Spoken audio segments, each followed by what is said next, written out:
le pays des champions d'Afrique et des champions de la CAN 2023. Eh oui, c'est comme ça. C'est le pays du président Alassane Ouattara, la Côte d'Ivoire.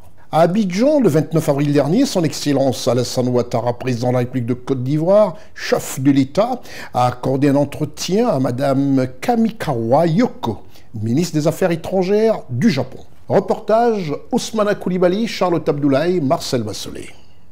Au cours des prochains mois, la deuxième phase de l'échangeur Shinzo Abe de l'amitié ivoiro-japonaise sera mise en service, démontrant ainsi la solidité de l'amitié entre la Côte d'Ivoire et le Japon. C'est d'ailleurs par la Côte d'Ivoire que la ministre japonaise des Affaires étrangères débute sa première tournée africaine en Afrique subsaharienne. Les échanges entre le chef d'État ivoirien, Son Excellence Alassane Ouattara, et son hôte ont porté sur la coopération bilatérale entre la Côte d'Ivoire et le Japon et les moyens à mettre en œuvre pour son renforcement. Madame Kamikawa Yoko est venue réitérer au chef de l'État ivoirien, Son Excellence Alassane Ouattara, la confiance que le Japon accorde à la Côte d'Ivoire, confiance qui devrait se traduire par un soutien accru du gouvernement japonais à plusieurs projets de coopération. Je suis honorée d'avoir eu l'opportunité de me rendre en Côte d'Ivoire, ma première visite en Afrique subsaharienne depuis que je m'occupe du poste de ministre des Affaires étrangères.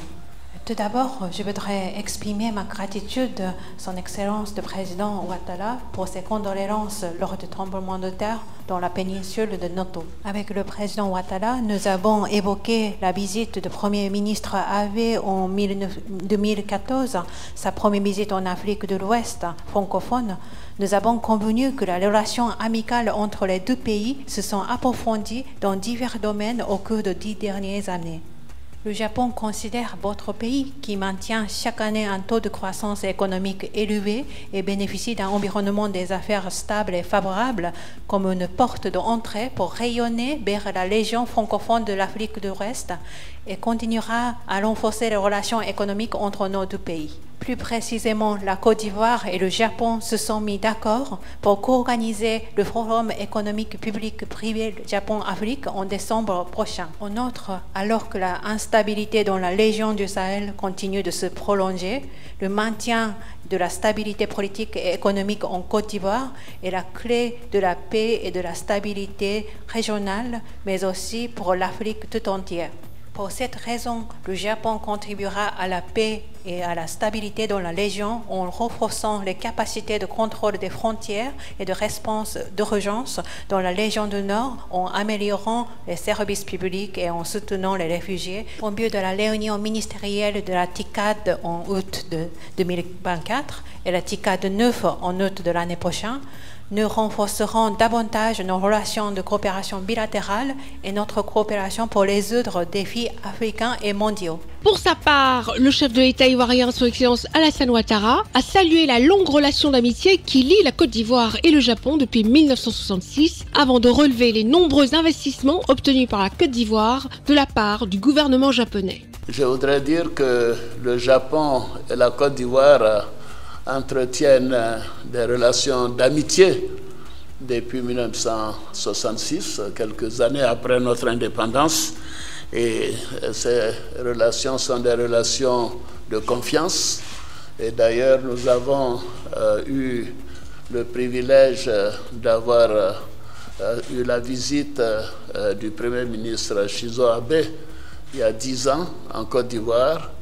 Et moi-même, j'ai eu le grand honneur d'avoir été reçu avec la première dame par l'empereur du Japon en 1992. C'est dire combien les liens sont forts, les liens sont anciens et les liens sont des liens d'amitié et de confiance.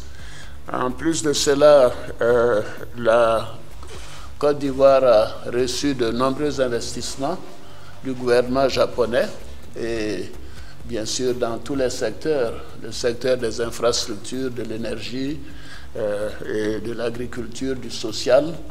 Et nous avons participé à plusieurs TICAD, c'est-à-dire c'est le Tokyo International Conference pour le développement de l'Afrique, qui aura sa 9e session l'année prochaine. Et nous serons bien sûr présents.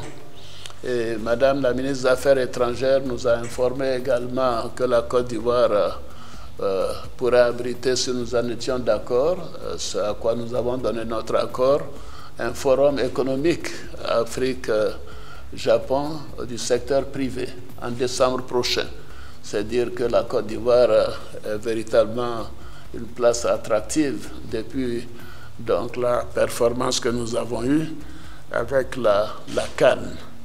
Je voudrais dire que l'échangeur donc Shinzo Abe de l'amitié ivoiro-japonaise est à 70% terminé et nous pensons que l'inauguration pourra se faire dès l'année prochaine. Le forum spécialement conçu pour le secteur privé, prévu en décembre prochain, a pour objectif de favoriser les échanges économiques et commerciaux entre les deux pays.